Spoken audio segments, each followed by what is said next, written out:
سارے مشرک، سارے کافر تمہیں مٹانے کے لیے، تمہیں قتل کرنے کے لیے جمع ہو گئے ہیں۔ دیکھیے ذرا غور کیجیے، ہاں غور کیجیے، ان الناس قد جمعوا لكم فاخشوهم، سارے لوگ مل گئے ہیں، پوری پلاننگ ہو چکی ہے، پورے لوگ مل گئے ہیں مارنے کے لیے تم کو، تو ڈرو لوگوں سے۔ ان کا ایمان بڑھ گیا سن کر، عجیب، ایمان بڑھ گیا سن کر، ڈرایا جا رہا ہے اور ایمان بڑھ رہا ہے، اور توکل کا یہ عالم ہے، یہ کہا جا رہا ہے اللہ ہمارے لیے کافی ہے اور وہ بہترین کام بنانے والا ہے۔ سبحان اللہ، یہ ہے عقیدہ جس کی ضرورت ہمیں ہے، یہ ہے ایمان جس کی ضرورت آج ہماری بہنوں کو، ہمارے بھائیوں کو، ہمارے بچوں کو ہے۔ ایسا عقیدہ ہمیں چاہیے، ایسا پختہ عقیدہ چاہیے، اللہ کی ذات پر کامل یقین، اس کے وعدے پر یقین، اس کے نفع و نقصان پر اعتماد ہمارا ایسا کہ وہ نفع دے گا، وہ نقصان سے بچائے گا، وہ نافع ہے، وہ ضار ہے، وہ رحمان ہے، وہ رحیم ہے، وہ علیم ہے، وہ قادر ہے، وہ قدیر ہے، ہر چیز پر قدرت رکھتا ہے۔ ما شاء کان وما لم یش لم یکن، جو میرے رب نے چاہا وہ ہوا، جو میرے رب نے نہیں چاہا وہ نہیں ہوا۔ ابراہیم علیہ السلام آگ سے بچ گئے اپنے رب پر بھروسہ کرنے کی وجہ سے، ہمارے نبی علیہ السلام اور ان کی قوم اللہ پر بھروسہ کرنے کی وجہ سے دشمنوں کی چال سے بچ گئے، ان کے قتل و غارت گری سے بچ گئے۔ میرے بھائی، یہ واقعات اس بات کی طرف اشارہ کرتے ہیں کہ اگر ایمان والے کا عقیدہ اللہ کی ذات پر پختہ ہوگا تو ایسی صورت میں اللہ تبارک و تعالیٰ پر وہ بھروسہ کرے گا، اور جو اللہ پر بھروسہ کرے گا، اللہ پر صحیح معنوں میں توکل کرے گا، اللہ تبارک و تعالیٰ اس کے لیے کافی ہوگا، اسے کسی اور چیز کی ضرورت نہیں ہوگی۔ اس بات کو اچھی طریقے سے ذہن میں رکھیں، اور یہی تربیت کی اللہ کے نبی محمد الرسول صلی اللہ علیہ وسلم نے اپنے صحابہ کی، یہی تربیت کی نبی علیہ السلام نے اپنے ماننے والوں کی کہ اللہ سے دل لگاؤ، اللہ سے جڑے رہو۔ آپ دیکھیے حدیث میں نبی علیہ السلام فرماتے ہیں میں نے تمہیں قبرستان کی زیارت سے روکا ہے، جاؤ قبرستان کی زیارت کرو۔ علماء کہتے ہیں اس حدیث کی تشریح میں نبی علیہ السلام نے شروع اسلام میں لوگوں کو قبرستان کی زیارت سے روک دیا تھا، بعد میں آپ صلی اللہ علیہ وسلم نے لوگوں کو قبرستان جانے کی زیارت کی اجازت دی۔ وجہ کیا ہے؟ شروع میں قبروں سے شرک کا بڑا گہرا تعلق تھا، تو وہ شروع مومن تھے، اسلام لائے تھے، تو ان کو قبروں سے اس وسیلے سے، اس ذریعے سے دور کر دیا گیا جو شرک کا ذریعہ تھا پہلے۔ اور جب ان کے ایمان قوی ہو گئے، وہ عقیدے پختہ ہو گئے، تو ڈر اور خوف ختم ہو گیا، تو ان کو اس بات کی اجازت دی گئی جاؤ، آخرت کی یاد اس سے آئے گی، جاؤ قبرستان کی زیارت کرو۔ معلوم یہ ہوا میرے بھائی، عقیدے پختہ ہونا ضروری ہے، عقیدوں کو پختہ کرنا، اللہ کی ذات پر کامل یقین کرنا، اللہ کی ذات پر کامل بھروسہ کرنا ضروری ہے۔ اور جب توکل ہوتا ہے مشکلیں آسان ہوتی ہیں، جب توکل ہوتا ہے انسان کو شفا ملتی ہے، جب توکل ہوتا ہے تو انسان اللہ رب العالمین کو راضی کر لیتا ہے، اللہ رب العالمین کو خوش کر لیتا ہے۔ موجودہ دور میں اس کی سخت ضرورت ہے، کیوں؟ کیونکہ دشمنان اسلام کی سازشوں کی وجہ سے ہمارے عقیدوں میں کمزوری آ چکی ہے۔ ایمان جیسا کہ آپ جانتے ہیں اہل سنت جماعت کا عقیدہ ہے اور صحیح عقیدہ ہے، کتاب و سنت سے ماخوذ ہے کہ ایمان بڑھتا بھی ہے، ایمان گھٹتا بھی ہے، نیکیوں سے ایمان بڑھتا ہے اور گناہوں سے، نافرمانیوں سے ایمان گھٹتا ہے۔ اپنے ایمان کو گھٹانے سے بچانے کی ضرورت ہے، اپنے ایمان کو قوی کرنے کی ضرورت ہے، اپنے عقیدے کو، اللہ کی ذات پر جو ہمارا اعتماد ہے اس کو قوی کرنے کی ضرورت ہے۔ اللہ کے ہاتھ میں نفع ہے، کسی چیز کے ہاتھ میں نفع ہے۔ میرے بھائی، آپ جانتے ہیں شریعت اسلامیہ نے اس بات کی اجازت دی ہے کہ رقیہ کیا جائے، رقیہ جائز ہے، اس میں کوئی دو رائے نہیں ہے، لیکن اسی جگہ شریعت نے یہ بھی کہا ہے اگر کوئی اس رقیے کو طلب نہیں کریں گے ان کے لیے جو کمال توحید کہیں یا کمال توکل ہے، اللہ کے نبی صلی اللہ علیہ وسلم نے ایسے لوگوں کے لیے خوشخبریاں بھی سنائی ہیں۔ نبی علیہ السلام نے فرمایا میری امت میں سے 70,000 لوگ ایسے ہوں گے جو بغیر حساب اور عذاب کے جنت میں داخل ہو جائیں گے۔ مشہور حدیث نبی صلی اللہ علیہ وسلم کی جو کتاب التوحید وغیرہ میں یا عقیدے کی کتابوں میں اہل علم نے نقل کی ہے، 70,000 لوگ بغیر حساب کے۔ اللہ میرے اور آپ کے حساب کو آسان فرما دے، آمین۔ اور اللہ تعالیٰ مجھے اور آپ کو بغیر حساب، بغیر عذاب کے، بغیر تکلیف کے دخول اولی جس کو کہتے ہیں پہلے جنت میں داخل ہونے کی توفیق عطا فرمائے، کیونکہ وہ اصل چیز ہے۔ جہنم کی آگ ہم برداشت نہیں کر سکتے، یہ گرمی ہم برداشت نہیں کر پا رہے ہیں، جہنم کی آگ کیا برداشت کریں گے؟ یہ گرمی جہنم کی سانس کا اثر ہے، جیسا کہ نبی صلی اللہ علیہ وسلم کی ایک حدیث ہے، آپ صلی اللہ علیہ وسلم نے فرمایا جہنم نے اپنے رب سے شکایت کی کہ میرا ایک حصہ دوسرے حصے کو ختم کر رہا ہے۔ نبی علیہ السلام نے فرمایا اس کو 2 سانس کی اجازت دی گئی ہے۔ نبی صلی اللہ علیہ وسلم نے فرمایا سخت گرمی جو تمہیں زمین پر ہوتی ہے اور سخت سردی جو زمین پر ہوتی ہے یہ جہنم کے نفسین کا سانسوں کا اثر ہے۔ معلوم ہوا جہنم کی سانس کا یہ اثر ہے، تو سانس والی جہنم کا کیا حال ہوگا؟ اللہ مجھے اور آپ کو جہنم کی آگ سے محفوظ رکھے۔ تو میرے بھائی جنت میں جانا ضروری ہے، جہنم سے اپنے آپ کو بچانا ضروری ہے، اور یہی کامیابی ہے۔ اس کے لیے انسان کو اگر یہ خوشخبری دی جائے بھائی کچھ کام ایسے ہیں جو تم کرو گے تو بغیر حساب کے جنت میں داخل ہو جاؤ گے، کوئی حساب نہیں ہوگا، عذاب بھی نہیں ہوگا، سیدھے جنت میں داخل ہو جاؤ گے۔ تو نبی علیہ السلام نے اس حدیث میں کیا فرمایا؟ وہ داغ دینے کا علاج نہیں کریں گے، وہ رقیہ طلب نہیں کریں گے، آؤ ہمیں جھاڑ پھونک کر دو، آؤ ہمیں رقیہ کر دو، طلب نہیں کریں گے۔ نہ رقیہ، لا یسترقون ولا یکتوون وعلی ربہم یتوکلون، نہ وہ جھاڑ پھونک طلب کریں گے، رقیہ کرنا، رقیہ مانگیں گے لوگوں سے کہ رقیہ کرو ہم پر تاکہ ہمارا علاج ہو جائے، اور نہ دوسرے طریقے سے یعنی داغ دے کر علاج کرنا وغیرہ وہ بھی نہیں کریں گے۔ وعلی ربہم یتوکلون، اپنے رب پر ہی توکل کریں گے۔ ایسے متوکلین کے لیے، ایسے اہل ایمان کے لیے، ایسے پختہ عقیدہ رکھنے والوں کے لیے خوشخبری سنائی گئی ہے کہ اللہ تبارک و تعالیٰ بغیر عذاب کے، بغیر حساب کے ان کو جنت میں داخل فرمائے گا۔ عکاشہ رضی اللہ عنہ کھڑے ہوئے، سنیے غور سے میری بات، حدیث میں آتا ہے جب یہ خوشخبری نبی صلی اللہ علیہ وسلم نے سنائی ہے کہ یہ کام کرنے والے جنت میں بغیر حساب کے داخل ہو جائیں گے، تو ایک صحابی جن کا نام عکاشہ ہے، عکاشہ بن محسن رضی اللہ تعالیٰ عنہ، کھڑے ہوئے اور نبی صلی اللہ علیہ وسلم سے دعا فرمائی، دعا کی درخواست فرمائی، دعا فرمائی نہیں لفظ نکل گیا میرا، دعا کی درخواست فرمائی، کیونکہ دعائیں اللہ سے کی جاتی ہیں۔ نبی علیہ السلام سے درخواست کی، یا رسول اللہ، اے اللہ کے رسول صلی اللہ علیہ وسلم، ادعو اللہ ان یجعلنی منہم، اے اللہ کے نبی صلی اللہ علیہ وسلم آپ دعا فرما دیجئے کہ اللہ تعالیٰ مجھے ان خوش نصیبوں میں سے بنا دے کہ جو بغیر حساب کے جنت میں داخل ہوں گے۔ تو نبی صلی اللہ علیہ وسلم نے فرمایا انت منہم، تم ان میں سے ہو۔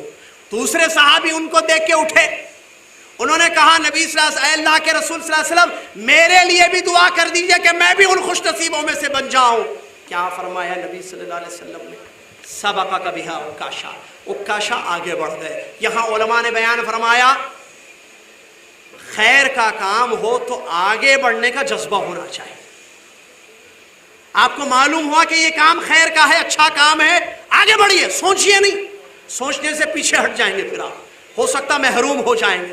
جیسے یہاں خیر کی بات سنی کہ 70,000 لوگ بغیر حساب کے جنت میں داخل ہوں گے، اٹھے فوراً عکاشہ۔ دیکھیے کیسی خواہش تھی، جنت کی فکر جو آج ہمارے پاس نہیں ہے جو ہونی چاہیے، کیسی فکر تھی، فوراً اٹھ کھڑے ہوئے، انتظار تک نہیں کیا، جیسے سنے کہ یہ لوگ جنت میں داخل ہو جائیں گے بغیر حساب کے، اٹھ کھڑے ہوئے، اللہ سے، نبی صلی اللہ علیہ وسلم سے درخواست کی، دعا فرما دیجئے کہ میں ان میں سے بن جاؤں۔ نبی صلی اللہ علیہ وسلم نے فوراً دعا فرما دی۔ اچھا ان کو دیکھ کر اور اچھا میں بھی دعا لے لوں گا نبی صلی اللہ علیہ وسلم کی، تو نبی صلی اللہ علیہ وسلم نے فرمایا کہ نہیں، وہ آگے بڑھ گئے، ختم، معاملہ ختم، چیپٹر کلوز، میٹر کلوز۔ سمجھ میں آ رہا ہے کیا؟ دیکھا دیکھی نہیں کرنا۔ جب معلوم ہو گیا کہ یہ صحیح عقیدہ ہے، جب معلوم ہو جائے کہ یہ عمل اچھا ہے، جب معلوم ہو جائے کہ اس سے اللہ کی رضا ملتی ہے، جب معلوم ہو جائے کہ اس سے جنت ملتی ہے، تو پیچھے ہٹنا نہیں، سوچنا نہیں، تاخیر نہیں کرنا، ویٹ، انتظار نہیں کرنا۔ انتظار میں انتقال ہو جاتا ہے، پیچھے رہنے والے پیچھے ہی رہ جاتے ہیں، آگے بڑھ کر فوراً اس کو قبول کرنا چاہیے۔ تو بتانے کا مقصد یہاں میرے بھائی رقیہ اپنی جگہ جائز ہے، اس میں اس کی اصل یہ ہے کہ وہ جائز ہے، لیکن کیا یہ واجب ہے کہ رقیہ کیا جائے؟ اللہ کے نبی علیہ السلام نے ہمیں اپنے دلوں کو اللہ سے جوڑنے کا حکم دیا۔ کیا ہمارے نبی صلی اللہ علیہ وسلم نے اللہ پر بھروسہ کرتے ہوئے دعائیں نہیں سکھائیں ہمیں؟ کتنی دعائیں ہیں، اعوذ بکلمات اللہ التامات من شر ما خلق۔ اگر کوئی مسلمان مرد ہو یا عورت کسی بھی جگہ جائے اور وہاں جا کر اگر یہ پڑھے اعوذ بکلمات اللہ التامات من شر ما خلق، میں اللہ کے مکمل کلمات میں آتا ہوں یا آتی ہوں ہر اس چیز کے شر سے جو اللہ نے پیدا کیا، ہر مخلوق کے شر سے میں اللہ کے مکمل کلمات میں آتی ہوں یا آتا ہوں۔ نبی صلی اللہ علیہ وسلم نے خوشخبری سنائی، جب تک وہ وہاں رہے گی یا رہے گا کوئی چیز اس کو نقصان نہیں پہنچائے گی، صرف یہ ایک چھوٹی سی دعا پڑھنے سے۔ اللہ اعوذ بکلمات اللہ تامات من شر ما خلق۔ کہاں جا رہے آپ؟ پڑھیے، اسکول جا رہے پڑھیے، آفس جا رہے پڑھیے، گھر کسی کے گھر جا رہے پڑھیے, کسی جگہ گھومنے جاتے پڑھیے اعوذ بکلمات اللہ التامات. کیا ہے؟ دیکھیں اللہ پر بھروسہ کیجیے, یہ اسباب ہے. نبی صلی اللہ علیہ وسلم نے دعائیں سکھائی ہیں, اور آپ کو معلوم دعا کیا ہے؟ الدعاء مخ العبادہ ہے؟ نہیں, حدیث صحیح نہیں ہے. پھر الدعاء هو العبادہ ہے, صحیح حدیث. دعا ہی عبادت ہے. وقال ربکم ادعونی استجب لکم, صحیح ہے کہ نہیں ہے؟ ہمارے رب پر ہمارا بھروسہ ہے. ہمارے رب نے یہ کہا ہے, تمہارے رب نے یہ کہا ہے مانگو مجھ سے میں تمہیں دوں گا. اگر میں اللہ سے مانگوں گا اللہ کی ذات پر بھروسہ کرتے ہوئے, مجھے نفع چاہیے, مجھے فائدہ چاہیے, مجھے شفا چاہیے, مجھے رزق چاہیے, مجھے اولاد چاہیے, مجھے اچھی بیوی چاہیے, میرا شوہر راستے پر آ جائے مجھے یہ چاہیے, میری بچیوں کی شادیاں ہو جائیں مجھے یہ چاہیے, میرے کاروبار میں برکت ہو مجھے یہ چاہیے, میری پریشانیاں دور ہو مجھے یہ چاہیے, میری بیماری ختم ہو جائے مجھے یہ چاہیے, میری دہشت میرا خوف ختم ہو جائے, میری گھبراہٹ ختم ہو جائے مجھے یہ چاہیے. کیا ہم اللہ سے دعائیں کریں گے اللہ ختم کرے گا ہماری پریشانیوں کو کہ نہیں؟ ادعونی استجب لکم, وعدہ ہے رب العالمین کا کہ تم مجھ سے مانگو میں تمہیں دوں گا. ہم کہاں کس سے مانگتے پھر رہے ہیں, کہاں جا رہے ہیں؟ اللہ سے مانگو, ادعونی استجب لکم, دعا عبادت ہے, اس کو کیسے بھول گئے ہم؟ اللہ سے دعا کیجیے. پیغمبروں نے اللہ سے دعا کی, نبیوں نے اللہ سے مانگا, سب نے اللہ سے مانگا, جانوروں نے مانگا, چیونٹی نے اللہ سے مانگا. سلیمان علیہ السلام نے دیکھا کہ نہیں؟ چیونٹی کو معلوم ہے کہ عرش پر مستوی اس کا رب اس کی دعائیں سنتا ہے, اس کی مصیبتیں دور کرتا ہے, بارش برساتا ہے. چیونٹی نے اپنے رب کو پہچان کر رب پر بھروسہ کر لیا, رب سے مانگ لیا. تو چیونٹی کو شکر میں ملا کے کھانے والے کہاں چلے گئے بھائی؟ مطلب کھانے والے ملا کے خاصوں سے نہیں کھاتے, آ جاتی ہے نا چیونٹیاں. آم میں آج کل تو آم کا موسم ہے, رتنا گیری کے آم. اللہ پر بھروسہ ہمارا کہاں چلا گیا؟ ہم کیوں اللہ سے نہیں جڑے ہوئے, کیوں اللہ سے نہیں مانگتے؟ نہیں سنتا اللہ میری, نہیں. کیا ہمارا عقیدہ یہ ہے کہ اللہ میری دعا نہیں سنتا ہے؟ آپ اللہ سے سچے دل سے مانگیے. دیکھیے اذا سألك عبادی عنی فإنی قریب اجیب دعوت الداعی. ہاں شرط کیا ہے؟ اذا دعانی فلیستجیبوا لی ولیؤمنوا بی لعلہم یرشدون. میرے بندے جب میرے بارے میں آپ سے پوچھیں, ان سے کہہ دو میں میرے بندوں کے قریب ہوں, دور نہیں, قریب ہوں. تو میرے بندے کیا کریں؟ مجھ سے دعائیں کریں, مجھ سے مانگے. اجیبو, دیکھیے وعدہ دیکھیے اللہ کا, اجیبو دعوت الداعی اذا دعانی, جب بھی مجھ سے مانگے گا میں اس کو دوں گا. میرے بندوں سے کہو کہ مجھ سے مانگو. اللہ کو کوئی چیز روک سکتی ہے؟ آپ کو کیا چاہیے میرے بھائی؟ اللہ رب العالمین دینے والا.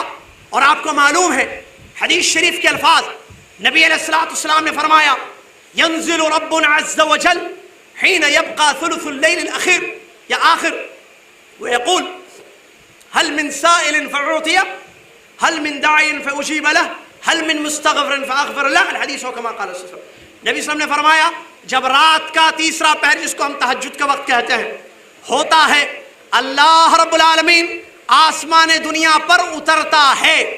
حقیقت میں اترتا ہے یا رحمت قریب آتی ہے؟ حقیقت میں اترتا ہے, یہ ہمارا عقیدہ ایمان ہے. رحمت قریب آتی ہے, تعویلیں ہیں یہ, ہم تعویل نہیں کرتے. اللہ کے اسماء و صفات میں جو آئی ہیں صفات جیسے آئی ہیں ویسے ہم مانتے ہیں. ہمارے نبی صلی اللہ علیہ وسلم نے فرمایا اللہ اترتا ہے, صحابہ نے ہمارے کہا اللہ اترتا ہے, سلف نے کہا اللہ اترتا ہے. ہم کیا بولیں گے؟ اترتا ہے.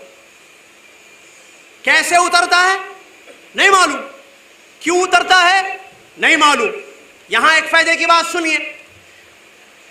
سلف کہتے ہیں لا تقل لما امر اللہ ولكن قل بما امر اللہ. یہ مت کہو اللہ نے کیوں حکم دیا, یہ کہو اللہ نے کیا حکم دیا. کیسے؟ یاد رکھ لینا, نیکسٹ پروگرام میں پوچھوں گا انشاءاللہ. یہ مت کہو کہ اللہ نے کیوں حکم دیا, کیونکہ کیوں اعتراض ہے یہ. لیما, اللہ کیوں اترتا ہے آسمان پر؟ نہیں. اللہ نے کیوں عربی میں قرآن اتاری؟ نہیں بولنا. یہ کیوں بے ادبی ہے, جائز نہیں ہے. امام بربہاری رحمۃ اللہ علیہ شرح السنہ میں لکھتے ہیں لا یقال فی الرب لیما و کیفا. اللہ کے بارے میں یہ دو سوالات نہیں کیے جائیں گے, کیوں اور کیسے. کیوں اور کیسے, کیوں نہیں بولنا. اللہ نے کیوں حج وہاں رکھا؟ سمجھ میں آ رہا ہے؟ اللہ نے کیوں مسجد نبوی کی ایک نماز کو اتنے اجر کا ثواب بنایا؟ ارے بھائی لا یسأل عما یفعل، اللہ جو کرتا ہے اس کے بارے میں سوال نہیں کیا جائے گا، ہم جو کریں گے اللہ پوچھے گا۔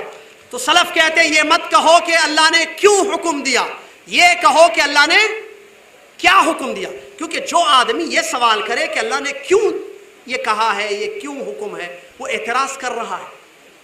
اور جو انسان یہ سوال پوچھے کسی سے بھئی اللہ کا حکم کیا ہے، وہ عمل کرنا چاہتا ہے، وہ عمل کرنے کے لیے پوچھ رہا ہے، اس لیے سلف نے کہا۔ تو میرے بھائی ہمارا عقیدہ ہے کہ اللہ اترتا ہے آسمان دنیا پر جب رات کا آخری تیسرا پہر ہوتا ہے، اور تین چیزیں ہوتی ہیں۔ اللہ کہتا ہے کوئی مانگنے والا کہ میں اس کو دوں، ہے کوئی بخشوانے والا کہ میں اس کو بخش دوں، ہے کوئی دعا کرنے والا کہ میں اس کی دعا قبول کروں۔ کہاں ہے کہ نہیں حدیث؟ ہر رات آسمان دنیا پر اللہ رب العالمین کا نزول ہوتا ہے۔ اللہ کہتا ہے کوئی، کہاں ہے اللہ پر توکل کرنے والے؟ کیا اس اللہ کے وعدے پر ہمیں یقین نہیں ہے؟ اللہ دیتا ہے، اللہ دعائیں سنتا ہے، تو کیوں نہ اپنی مشکلیں اللہ کے حضور رکھے؟ اٹھیے، عورت کو پریشانی ہے، مرد کو پریشانی ہے، بچی کا مسئلہ ہے، بچے کا مسئلہ ہے، بیمار ہے انسان، اٹھو اللہ کو یاد کرو رات کے تیسرے پہر، اللہ کے سامنے ہاتھ اٹھاؤ، اللہ سے دعائیں کرو، اللہ دعا قبول کرے گا، اللہ مصیبتیں دور کرے گا۔ اللہ نے قرآن میں فرمایا امن یجیب المضطر اذا دعا ویکشف السوء، کون ہے، سبحان اللہ، دیکھیں انداز دیکھیں اللہ کے، امن یجیب المضطر اذا دعا، کون ہے جب کوئی مصیبت میں ہو اور اللہ کو پکارے، اللہ کے سوا کون ہے جو اس کی مصیبت کو دور کر دے؟ ہے کوئی نہیں۔ قرآن کی آیتوں میں اس حقیقت کو بیان کیا۔ اگر اللہ رحمت دینا چاہے تو اس کی رحمت کو کوئی روک نہیں سکتا، اللہ عذاب دینا چاہے تو اللہ کے عذاب کو کوئی روک نہیں سکتا ہے۔ جب سب کا مالک اللہ ہے تو کیوں نہ ہم اس کی ذات سے جڑ جائیں، تعلق اس سے قائم کیوں نہ کریں، کیوں نہ اس کی ذات پر صحیح معنوں میں توکل کرے اور اس سے دعائیں کرے، اس سے مانگے۔ انبیاء نے جس سے مانگا، انبیاء نے جس سے دعائیں کی۔ رمضان آ رہا ہے، سحری کے وقت دعائیں قبول ہوتی ہے، افطار کے وقت دعائیں قبول ہوتی ہے۔ آپ کو پریشانی ہے، مصیبت ہے، تو آپ اللہ سے دعائیں کیجئے، آپ کی پریشانیوں اور آپ کی پریشانیوں کو، مصیبتوں کو اللہ دور کرے گا۔ رقیہ کے بارے میں جائز ہے، میں نے کہا، لیکن کمال توکل ہم نے بتایا حدیث کی روشنی میں کہ بغیر حساب کے داخل ہوں گے، ولا یسترقون، اس میں ذکر آیا۔ اور ہم جب دیکھتے ہیں رقیہ کے بارے میں، شرکیہ طریقے سے رقیہ کیا جاتا ہے، ایسے لوگ رقیہ کرتے ہیں جو شرک میں ملوث ہیں، اللہ کی عبادتوں میں دوسروں کو ملانے والے، اللہ کے ساتھ دوسروں کو ملانے والے، غیر اللہ سے جن کا تعلق ہے۔ بھائی انسان کو چاہیے کہ اپنے ایمان کی حفاظت کرے، اپنے عقیدے کی حفاظت کرے۔ آدمی کے گھر میں جب مصیبت آتی ہے، میری بات کو نوٹ کرتے رہیں، میری بات کو نوٹ کیجیے جو میں بھی کہہ رہا ہوں۔ آدمی کے گھر میں جب پریشانی آتی ہے، آدمی کے گھر میں جب مصیبت آتی ہے، تو وہ یہ دیکھتا ہے سب سے پہلے کہ مصیبت سے جان کیسے چھوڑو، یہ نہیں دیکھتا کہ کون سا طریقہ میں اپنا رہا ہوں۔ ایک ہی ہدف اس کا ہوتا ہے، میرا بچہ بار بار بیمار ہو رہا ہے، اچھا ہر چیز کو جو ہے اسی سے جوڑنا کہ جن اور شیطان ہے۔ یہ بھی عجیب مسئلے ہیں ہمارے پتہ نہیں، ہر چیز کو جن، بچی کی شادی نہیں ہو رہی، جن ہوگا، کہاں دکان، اچھا بچی کی شادی کیسے ہوگی؟ بھائی آپ بتاؤ نا لوگوں کو۔ بخاری کی حدیث ہے، بخاری کی حدیث، باب باندھا امام بخاری رحمۃ اللہ علیہ کہ آپ اپنی بچی کا رشتہ اہل خیر کے یہاں پیش کر سکتے ہیں۔ حدیث ہے، صحابہ کا عمل ہے، وہ کہتے تھے کہ میری بیٹی سے آپ شادی کریں۔ باپ کہتا تھا، ہمارے پاس اس کو مایوس سمجھا جاتا ہے، نہیں میں نہیں بولوں گا، آنا ہے خود آئے گا رشتہ چل کر، بیٹھا ہوا ہے، بچی کی عمر جا رہی ہے، ارے اہل خیر ان کے سامنے ذکر کرو بھائی، غلط نہیں ہے یہ چیز، جائز ہے۔ صحابہ کا جو ہے عمل رہا ہے اس پر۔ تو شادی نہیں ہو رہی تو اسی سے جوڑ دیا، ہر مسئلے کو اسی سے جوڑ دیا۔ کاروبار نہیں چل رہا ہے، کاروبار کیسے چلے گا؟ آپ دکان 11 بجے کھولتے ہو، لوگوں کو 8 بجے سودا چاہیے، دکان چلے گی؟ سو کر نواب اٹھ کر 10 بجے دکان کھول رہے ہیں، لوگوں کو شکر پتی چاہیے صبح صبح، ناشتے کا آئٹم چاہیے صبح صبح، آپ کھول رہے 10 بجے، دکان کیسے چلے گی بھائی؟ ہر چیز کے اسباب ہیں نا، دنیا میں اللہ نے جائز اسباب رکھے ہیں، اسباب اپناؤ۔ ہر چیز کو جن اور اس سے جوڑنا، اس کا انکار نہیں ہے کہ جن ہے، شیاطین ہے، لیکن مسئلہ اصل شرک سے اپنے آپ کو بچانے کا ہے، اپنے عقیدے کی حفاظت کرنے کی ضرورت ہے۔ شرکیہ طریقے پہ سے علاج، شرکیہ طریقوں سے علاج، نعوذ باللہ غیر اللہ سے تعلق قائم کیا جاتا ہے اس مسئلے میں، اور عورتیں اس میں بہت آگے ہیں، آپ جانتے ہیں۔ اچھا اس میں دیکھیے ایک بات اچھی طریقے سے، شیطان ہمارا کھلا ہوا دشمن ہے۔ سورہ یاسین کی ایک مشہور آیت ہے، اللہ تعالیٰ نے فرمایا اِنَّهُ لَكُمْ عَدُوٌّ کیا ہے؟ مبین یا خفی؟ مبین، کھلا ہوا دشمن. کون؟ شیطان ہمارا کھلا ہوا دشمن ہے. اور ایک آیت میں اللہ نے فرمایا یہ شیطان تمہارا دشمن ہے، فاتخذوہ عدوا، اس کو دشمن ہی بناؤ. کس کو؟ شیطان. جب معلوم ہو گیا ساری بنی نوع انسانیت کا دشمن شیطان ہے، تو اگر کوئی اس دشمن کو دوست بنا لے تو آئیے صاحب گھر میں رہیے. ایک چیز معلوم ہو گئی کہ فلاں آدمی آپ کا دشمن ہے، وہ تلاش میں ہے آپ کو مارنے کے لیے، پکی رپورٹ ہے، تو آپ اس سے کانٹیکٹ کرتے، کہتے ہیں بھائی میرے پاس ذرا آپ آئیے نا. وہ آتا ہے، وہ دشمن ہے، آپ کو مارنے کی پلاننگ کر رہا ہے. آپ کہتے ہیں آپ آؤ میرے گھر میں کچھ دن مہمان بنو نا، آموں کا سیزن ہے، اچھے آم کھلاؤں گا. اور ٹھیک ہے آ گیا. اب وہ اپنا ہتھیار لے کر آئے گا، پوری تیاری کر کے آئے گا. آپ نے اس دشمن کو گھر میں جگہ دے دی اور دوست بنا لیا، روم دے دیا، کھانے پینے کا انتظام بھی کر دیا اور چابی بھی گھر کی دے دی. جب چاہے آنا جانا، آپ کا اپنا گھر ہے، البیتو بیتو کا جیسے عرب بولتے ہیں. تو کیا کرے گا وہ؟ چھوڑے گا آپ کو؟ عجیب مسئلہ ہے. معلوم ہے کہ شیطان دشمن ہے، ابلیس دشمن ہے، ہم نے اس کو دوست بنا لیا ہے. شیطان جہنم کا راستہ ہمیں دکھائے گا، جنت کا راستہ نہیں، لیکن ہم چل پڑے اسی کے راستے پر. خطوات الشیاطین کی اتباع کرنے لگے، جس سے منع کیا اللہ تعالیٰ، وَلَا تَتَّبِعُوا خُطُوَاتِ الشَّيْطَانِ، شیطان کے راستوں پر مت چلو. دنیا میں کئی ایسے شیطان کے راستے پھیلا دیے گئے ہیں، ہم اس پر چلتے جا رہے ہیں. شرک یا طریقے سے علاج کیا جا رہا ہے. اب یہ دیکھتے ہیں اللہ تعالیٰ 70 ماہوں سے زیادہ رحم کرتا ہے. پتہ نہیں کس نے یہ بتا دیا، نہ کوئی آیت میں ہے نہ کوئی حدیث میں ہے 70 ماہوں سے زیادہ رحم کرتا ہے.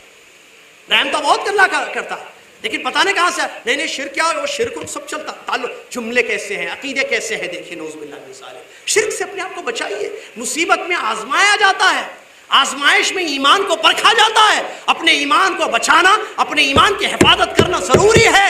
آپ دعا نہیں کر سکتے، دعائیں نہیں معلوم ہیں. نبی علیہ السلام نے کیا فرمایا؟ اصل کیا ہے، ہم دین سے دور ہو گئے. اصل پرابلم یہ ہے، اللہ سے دور ہو گئے تو شیطان تو حملہ کرے گا کہ نہیں کرے گا؟ کیونکہ قرآن سے یہ بات ثابت ہے، شیطان کا حملہ غافلوں پر ہوتا ہے. مخلصین، اہل التوحید، جن کے عقیدے پختہ، جن کا عمل صحیح، جو اللہ اور اس کے رسول پر صحیح ایمان لاتے ہیں، ان پر شیطان کا حملہ نہیں ہوتا ہے. یاد رکھیں اس بات کو. ہم اللہ سے دور ہیں، شیطان کے قریب ہو گئے. شیطان نچاتا ہے، کھیلتا ہے ہمارے ساتھ اور جیسے چاہے تکلیف دیتا ہے. نبی صلی اللہ علیہ وسلم کی تعلیمات سے ہم دور ہو گئے. ہماری عورتوں کو دعائیں نہیں معلوم، ہمارے بچوں کو دعائیں نہیں معلوم. اعوذ بکلمات اللہ التامۃ من شر ما خلق، کب پڑھنا ہے، کیسے پڑھنا ہے، کیا ہے اس میں نہیں معلوم. اور وہ حدیث بخاری شریف کی جس میں نبی علیہ السلام نے فرمایا، جب کوئی تم میں سے اپنے بستر پر جائے، جب تم میں سے کوئی اپنے بستر پر جائے یعنی سونے کے لیے اور آیت الکرسی پڑھ لے. کسی کو یاد نہیں ہو تو ہاتھ اٹھائیے. آیت الکرسی سب کو یاد ہے، بچے کو بھی یاد ہے، عورتوں کو بھی یاد ہے آیت الکرسی. نبی صلی اللہ علیہ وسلم نے فرمایا جب تم سونے کے لیے جاؤ اور آیت الکرسی پڑھ لو تو اللہ کی طرف سے ایک محافظ فرشتہ رہتا ہے جو صبح تک تمہاری حفاظت کرتا ہے. ایک اور نمبر 2، شیطان تمہارے قریب نہیں آئے گا. 2 خوشخبریاں. حفاظت کا انتظام دیکھیے. اگر کسی نے آیت الکرسی پڑھ لی، کب؟ سوتے وقت. بچوں کو عادت ڈالیے. یہ ہے عقیدے، یہ ہے تعلیم، اللہ سے جوڑنا، یہ ہے اللہ سے تعلق قائم کرنا. صبح اٹھو تو اللہ کا نام لو، شام ہو تو اللہ کا نام ہو، بستر پر جاؤ تو اللہ کا نام لو، گھر سے باہر نکلو تو اللہ کا نام لو، کسی جگہ پر جاؤ تو اللہ کا نام لو. اللہ سے جوڑیے اپنے آپ کو، اپنے دلوں کو اللہ سے جوڑیے اور اللہ کی ذات پر بھروسہ کیجیے. پھر دیکھیے مزہ زندگی کا، ایمان کا لطف، ایمان کی چاشنی ہماری زندگی میں آئے گی. تو اس حدیث پر کیا عمل ہمارا ہوتا ہے؟ کتنے بڑے فائدے نبی صلی اللہ علیہ وسلم نے اس حدیث میں بیان فرمائے. آیت الکرسی پڑھ کر سو جاؤ بس. تو عادت ڈالے آدمی سوتے ہوئے آیت الکرسی پڑھ لے. خواب ڈراؤنے آئیں گے، شیطان کھیلے گا خواب میں، ستائے گا نہیں. کیوں؟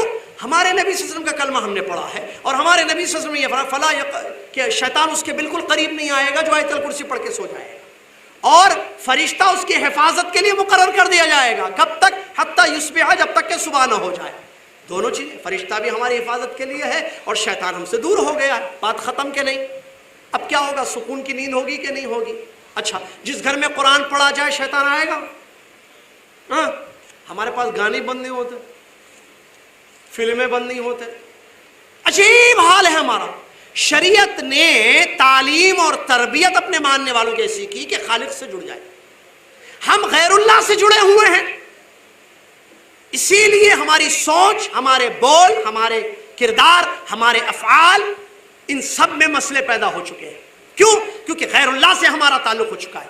ہم شرک بھی کرنے تیار ہیں، نعوذ باللہ من ذالک. تعلق کا غیر اللہ کا یہ عالم ہے. الفاظ، آپ کو پتا ہے الفاظ میں بھی شرک ہوتا ہے، عقیدے میں شرک ہوتا ہے، الفاظ میں شرک ہوتا ہے، عمل میں شرک ہوتا ہے. شرکیہ اقوال، شرکیہ افعال، شرکیہ اعمال. بس ہماری پریشانی دور ہو جائے، نعوذ باللہ من ذالک. اور نبی علیہ السلام کی تعلیمات، آپ کی پیاری پیاری دعائیں ہیں جو صبح شام پڑھنے کی دعائیں ہیں. نبی صلی اللہ علیہ وسلم نے اپنی امت کو تعلیم دی، گھر سے باہر نکلو بسم اللہ توکلت علی اللہ ولا حول ولا قوت الا باللہ. اللهم اني اعوذ بك ان اضل او اضل او اذل او اضل او اظلم او اظلم او اجهل او يجهل علي. کیا دعا ہے سبحان اللہ. گھر میں داخل ہو تو بسم اللہ ولجنا بسم اللہ خرجنا وعلى ربنا توکلنا. کھانا کھاؤ تو بسم اللہ پڑھو، کچھ کرو تو اللہ کا نام لو. گھر میں سورہ بقرہ پڑھو، شیطان آئے گا. جس گھر میں سورہ بقرہ پڑھی جائے، حدیث نہیں معلوم، ہم اہل الحدیث ہے نا، حدیث پر عمل کرنا یہ دین ہے کہ نہیں ہے؟ حدیث مرجع اساس، دوسرا مرجع ہے ہمارے دین کا، دوسرا مصدر ہے. کیوں نہیں ہم اللہ کی ذات پر بھروسہ کرتے ہوئے ان دعاؤں کا اہتمام کریں روزمرہ زندگی میں جو نبی علیہ السلام نے دعائیں فرمائی ہیں. نیا چاند دیکھو تو دعا، گھر سے باہر نکلو تو دعا، گھر میں داخل ہو تو دعا، کوئی چیز کھاؤ تو دعا، کوئی چیز پیو تو دعا، سونے سے پہلے دعا، سو کر اٹھنے کے بعد دعا، کپڑا پہننے کی دعا الگ، نئے کپڑا پہننے کی دعا الگ، بازار میں جاؤ تو دعا الگ، بیت الخلاء میں جاؤ شیطان ہوتے ہیں وہاں بھی. اللہم انی اعوذ بک من الخبث والخبائث. جلدی جلدی جاتے ہیں کیونکہ ایک ہی چیز ہے، پیشاب آ رہا ہے، اپنے آپ کو فارغ کرنا ہے. بیت الخلاء کی ضرورت ہے، اپنے آپ کو فارغ کرنا ہے. دعا پڑھ کر اہتمام کر کے نہیں جاتے ہیں میرے بھائی. اور جس نے فجر کی نماز جماعت کے ساتھ پڑھ لی وہ شام تک اللہ کی حفاظت میں ہوگا. جو عشاء کی نماز جماعت کے ساتھ پڑھے وہ صبح تک اللہ کی حفاظت میں ہوگا. حدیث ہے کہ نہیں ہے؟ یہ سب پتہ نہیں ہے. تعلیمات عمل کے میدان میں، فضائل میں ہم اتنے پیچھے چلے گئے. ایک ہی چیز معلوم ہے کیا؟ ہم خاندانی ہیں، ہم شرک نہیں کرتے. ہمارے عقیدے کیسے ہیں؟ ہم پکے سیدھے اللہ آ جاؤ جنت، ہمیں سیدھے جنت میں داخل کر دیا جائے گا. گمان دیکھیے ہمارا کیسے ہے. ہم شرک نہیں کرتے. ٹھیک ہے بھائی، شرک نہیں کرتے، ویری گڈ. دوسری چیز کرنی ہے وہ کرتے کیا؟ عبادت کرنا اللہ کی. بھائی دو کام کرنے ہیں نا، ایک کرنے کا کام، ایک نہیں کرنے کا کام. نہیں کرنے کا کام ہم شرک خاندانی. فجر نہیں پڑھا ہوا، ظہر بھی نہیں پڑھا ہوا، صبح کی دعائیں بھی نہیں پڑھا، کھانے سے پہلے بھی دعا نہیں پڑھا، سوتے وقت بھی آیت الکرسی نہیں پڑھا، صبح اٹھ کے کیا بولتا؟ خاندانی ہو بھائی. کبھی یہ پیشانی غیر اللہ کے سامنے نہیں جھکی، یہ ہاتھ اٹھے ہی نہیں غیر اللہ کے سامنے. زبردست. یعنی لا تشرکو بھی شیء پر عمل ہوا. وعبد اللہ کہاں ہے؟ علامہ ابن عثیمین رحمۃ اللہ علیہ فرماتے ہیں جس نے اللہ کی عبادت میں کسی کو شریک، جس نے اللہ کے ساتھ کسی کو شریک نہیں کیا ایک، اور اللہ کی عبادت بھی نہیں کی، وہ موحد نہیں ہے. سمجھ رہے مسئلہ؟ جس نے اللہ کے ساتھ کسی کو شریک نہیں کیا، شرک نہیں کیا، عبادت بھی نہیں کی اللہ کی، وہ موحد نہیں. اور جس نے اللہ کی عبادت کی، شرک نہیں کیا، وہ ہے موحد. اللہ نے کیا فرمایا؟ وَاعْبُدُوا اللَّهَ وَلَا تُشْرِكُوا بِهِ شیء. اللہ کی عبادت کرو اور اس کے ساتھ کسی کو شریک مت کرو. ایک کام کرنا ہے، ایک کام نہیں کرنا ہے. نہیں کرنا کام ہو گیا، کرنے والا کام دعا پڑھنا، اللہ سے تعلق رکھنا، اللہ کو نفع و نقصان کا مالک سمجھنا، اللہ سے اپنے دل کو جوڑنا، صبح شام اللہ کا ذکر کرنا، نمازوں کی پابندی کرنا، قرآن کی گھروں میں تلاوت کرنا اور پابند بنانا گھر کو. عبادتیں کہاں ہیں؟ نہیں ہے. نہ توکل ہے، نہ عبادت ہے، اور نہ دعائیں ہیں زندگی میں، نہ اللہ کو یاد کرنا ہے. عبادتیں نہیں ہیں، شرک بھی نہیں ہے، دونوں بھی نہیں ہے. ارے ایک رہنا ہے بھائی، وہ شاید غلط سمجھ گئے، کچھ بھی نہیں کرنا ایسا سمجھے شاید. شرک بھی نہیں کرنا، مانگنا نہیں، کچھ نہیں کرنا، غیر اللہ سے نہیں مانگنا. کس سے مانگنا پھر؟ اللہ سے مانگنا. مانگو نا، کہاں ہو پھر؟ اللہ نہیں دیتا. غیر اللہ پر ایسا بھروسہ، ارے بس یہ مل گئے اب تو میرا گھر سدھر گیا، ختم، میرے گھر کی ساری بلائیں چلی جائیں گی کیونکہ صاحب مل گئے. کون مل گئے؟ صاحب مل گئے. ان صاحب کو پیدا کرنے والا خالق، اس کو کیوں بھول گئے؟ عجیب معاملہ ہے. عجیب عقیدے ہیں. غیر اللہ سے تعلق بہت خطرناک ہے ہمارا، اس کو ختم کرنے کی ضرورت ہے. اللہ سے جوڑیے اپنے دلوں کو. اللہ کے نبی صلی اللہ علیہ وسلم نے کیا فرمایا حدیث میں؟ حدیث قدسی ہے. اللہ تعالیٰ فرماتا ہے میں اپنے بندے کے گمان کے حساب سے ہوتا ہوں جیسے وہ میرے بارے میں گمان کرتا ہے. اللہ ان کے ساتھ ہوتا ہے جو اللہ کے ساتھ ہے. من کان مع اللہ کان اللہ معہ. جو اللہ کے ساتھ ہے اللہ ان کے ساتھ ہے. لہٰذا اللہ کے ساتھ ہم رہیں، مطلب اس کے احکام کی حفاظت کریں، عمل کریں. نبی علیہ السلام نے عبداللہ بن عباس کو تعلیم دی. وقت ختم ہو رہا ہے میرا. عبداللہ بن عباس رضی اللہ تعالیٰ اللہ کے نبی نے تعلیم دی. کہا کہ بیٹے، وہ بچے تھے چھوٹے سے، یا غلام انی اعلمک کلمات احفظ اللہ یحفظک احفظ اللہ تجدہ تجاہک اذا سألت فاسأل اللہ واذا استعنت فاستعن باللہ الی آخر حدیث. یہ حدیث سنا کر میں اپنی بات کو ختم کروں گا انشاءاللہ. سنیے کتنی پیاری بات نبی صلی اللہ علیہ وسلم نے اپنی حدیث میں ذکر کی. بیٹے میں تمہیں چند باتیں سکھاتا ہوں، اس کو اچھی طریقے سے یاد رکھنا. تم اللہ کے دین کی حفاظت کرو، اللہ تمہاری حفاظت کرے گا. تم اللہ کے دین کی حفاظت کرو، اللہ ہر جگہ تمہاری مدد کرے گا. جب بھی مانگنا ہو صرف اللہ سے مانگنا، جب بھی مدد طلب کرنی ہو صرف اللہ سے مدد طلب کرنا. اور جان لو پوری دنیا مل کر تمہیں تھوڑا سا فائدہ پہنچانا چاہے، اس وقت تک فائدہ نہیں پہنچائے گی جب تک اللہ نے اس کو نہ لکھا ہو تمہارے لیے. پوری کائنات مل کر تمہیں تھوڑا سا نقصان پہنچانا چاہے، اس وقت تک نقصان نہیں پہنچائے گی جب تک اللہ نے اس کو نہ لکھا ہو. قلم اٹھا دیے گئے اور صحیفے سوکھ گئے. کیا ہے حدیث؟ یہ ہم اللہ کے دین کی حفاظت کریں گے، اللہ ہماری حفاظت کرے گا. من حفظ دین اللہ حفظہ. جو اللہ کے دین کی حفاظت ہم نے کی ہے، اللہ کے احکام پر عمل. دین کی حفاظت کا مطلب اللہ کے حکم پر عمل. اللہ کے حکم پر ہمارا عمل ہو رہا ہے، نمازوں کی پابندی، ذکر، قرآن کی تلاوتیں، یہ سب ہے نہیں ہے تو شرک کے دروازے پہ چلیں گے ہم. غیر اللہ سے ہمارے دل جڑ گئے اور وہ آتے ہیں تعویذیں پلیتے پتہ نہیں کیسے کیسے علاج کرتے ہیں. ہم خوشی سے جو ہے راضی ہو جاتے ہیں. غیر اللہ کے دروں پر ہم دستک دینے لگے، اللہ سے دور ہو گئے. جو اللہ کے پاس ہو، اللہ کے قریب ہو، مطلب اللہ کے احکام، اللہ کے دین پر عمل کرے، اللہ کی عبادت کرتے زندگی گزارے، اللہ پر جیسے بھروسہ کرنا ہے ویسے کرے، اللہ سے دعائیں کرے، جب بھی کوئی معاملہ ہو اللہ کے حضور پیش کرے، اللہ سے اپنا تعلق قائم رکھے، اپنے دل کو اللہ سے جڑے، جو بھی مانگنا ہو اللہ سے مانگے، دعائیں کرے، مدد اس سے مانگے، نفع و نقصان کا مالک اس کو سمجھے، آدمی کی پریشانیاں ختم ہو جائیں گی. صحابہ کیا کرتے تھے بتائیے مجھے ذرا. نبی علیہ الصلوۃ والسلام نے ان کی تربیت کیسے کی؟ اللہ سے جوڑا ان کو، اللہ سے ایسے جوڑا. بکری چرانے والی عورت مدینہ کی کہتی ہے اللہ اوپر ہے. عقیدہ دیکھیے مضبوط. جب اس سے پوچھا جاریہ سے نبی صلی اللہ علیہ وسلم، ایسی تربیت ہماری ہونے کی ضرورت ہے. عقیدے کو بچائیے، نیلام ہو جائے گا ورنہ عقیدہ. لٹیرے لوٹنا چاہتے ہمارا عقیدہ. شرک کے دروازے کھلے ہوئے ہیں، اپنے آپ کو شرک سے بچائیے. شرک صرف اس چیز کا نام ہی نہیں ہے کہ غیر اللہ کو سجدہ کرو. شرک کی کئی قسمیں ہیں. اقوال میں بھی شرک ہوتا ہے، افعال میں بھی شرک ہوتا ہے، عقیدے میں بھی شرک آتا ہے. دیکھیے قول میں شرک کیسے آتا ہے، فعل میں شرک کیسے آتا ہے. پڑھیے، تعلیم لیجیے. علماء ہیں یہاں پر الحمدللہ. اہل علم کی صحبت میں رہیے، علماء سے دور مت رہیے، جڑے رہیے جماعت سے، احباب سے، ذمہ داروں سے، علماء سے جو آپ کے لیے خیر چاہتے ہیں.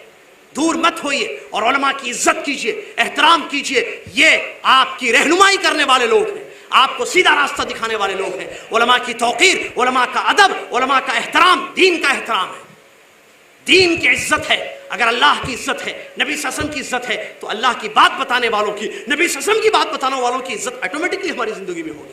اگر اللہ کی کتاب سے ہمیں محبت ہے، اللہ کی کتاب کی آیتیں پڑھ کر سنانے والوں سے ہمیں محبت کیسے نہیں ہوگی؟ ہمیں نبی صلی اللہ علیہ وسلم کی حدیثوں سے پیار ہے، محبت ہے، تو نبی صلی اللہ علیہ وسلم کی حدیثیں سنانے والوں سے کیسی محبت نہیں ہوگی میرے بھائی؟ لہٰذا اللہ کہ ہماری زبانیں ایسے نہ ہو کہ ہم علماء کے بارے میں کچھ بول دیں اور اللہ ہم سے ناراض ہو جائے اور ہمارے لیے جہنم لکھ دے. اپنے آپ کو بچائیے، علماء کی صحبت میں رہیے، عقیدوں کو پختہ کیجیے، شرک سے اپنے آپ کو بچائیے. دعا، تعلق اللہ کے ذات سے اپنے آپ کو جوڑ دیجیے. مانگیے، کیا مانگنا ہے آپ کو؟ کیا پرابلم ہے آپ کی بتائیے. اللہ کیا دور نہیں کر سکتا اس کو؟ پریشانیاں دور نہیں کرتا ہے اللہ تعالیٰ؟ صحابہ کیا کرتے تھے؟ بڑی بڑی مصیبتیں ان کی، کیا ان کو اولاد کا مسئلہ نہیں تھا؟ شفا کا مسئلہ نہیں، بیماریوں کے مسئلے نہیں تھے ان کے پاس؟ رزق کے مسائل نہیں تھے ان کے پاس؟ صحابہ کی زندگیاں ہمارے لیے نمونہ ہے، اسوہ ہے. فَإِنْ آمَنُوا بِمِثْلِ مَا آمَنْتُمْ بِهِ فَقَدِ اهْتَدَوْا بتایا گیا ہے. لہٰذا صحابہ کی زندگیوں کو پڑھ کر دیکھیے. یہ صحابہ کیا کرتے تھے جب ان کے گھروں میں مصیبتیں آتی تھی، پریشانیاں آتی تھی؟ کہاں جاتے تھے؟ شرک کے پاس نہیں.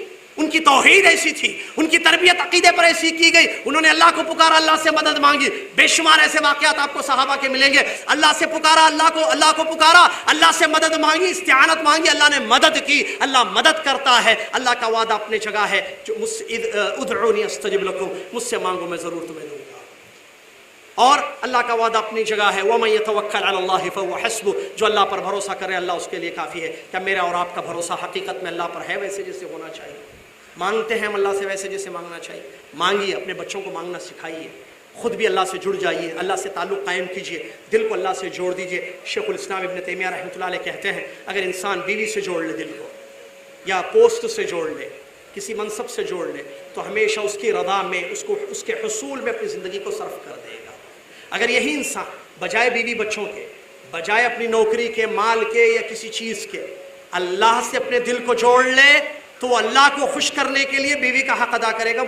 پوائنٹ کو نوٹ کیجیے، اللہ کو خوش کرنے کے لیے بیوی کا حق ادا کرے گا، اللہ کو خوش کرنے کے لیے بچوں کی صحیح تربیت کرے گا، اللہ کو خوش کرنے کے لیے حلال کمائے گا، اللہ کو خوش کرنے کے لیے حلال راستے پر جائے گا، کیونکہ وہ اللہ کو خوش کرنا چاہتا ہے، اس کا دل اللہ سے جڑا ہوا ہے، ہمیشہ اس بات کی فکر میں رہتا ہے کہ میں کیا بولوں، کیا کروں کہ میرا رب اس سے خوش ہو جائے، میں کیا کروں کہ میرا رب اس سے راضی ہو جائے۔ اگر اس کے بجائے ہم اپنی بیویوں سے اپنے دلوں کو جوڑ لیں تو بیوی کی خوشی میں اللہ کو ناراض کریں گے۔ اگر بچوں سے ہمارے دل جڑ جائیں تو ہم بچوں کو راضی کرنے کے لیے اللہ کی نافرمانی بھی کر سکیں گے۔ اللہ تعالیٰ مجھے اور آپ کو سمجھنے کی توفیق عطا فرمائے، اللہ تعالیٰ ہمارے عقیدوں کو پختہ کرے، شیطانی وسوسوں سے، شیطانی راستوں سے ہمیں محفوظ رکھے، اور اللہ تعالیٰ شرک کے دروازوں سے ہمیں دور رکھے، توحید کو سمجھنے کی، عقیدے کی حفاظت کرنے کی، عقیدے کو صحیح رکھنے کی، سالم رکھنے کی، بچانے کی توفیق عطا فرمائے، اور شرکیہ اعمال سے، شرکیہ اقوال سے ہماری زندگی کو محفوظ رکھے۔ اللہ تعالیٰ کلمہ توحید پر قائم رکھے، کلمہ توحید پر ہماری موت ہو جائے اور جنت کا وارث ہم کو بنا دے۔ آمین۔ وآخر دعوانا الحمد للہ رب العالمین۔ والسلام علیکم ورحمۃ اللہ وبرکاتہ۔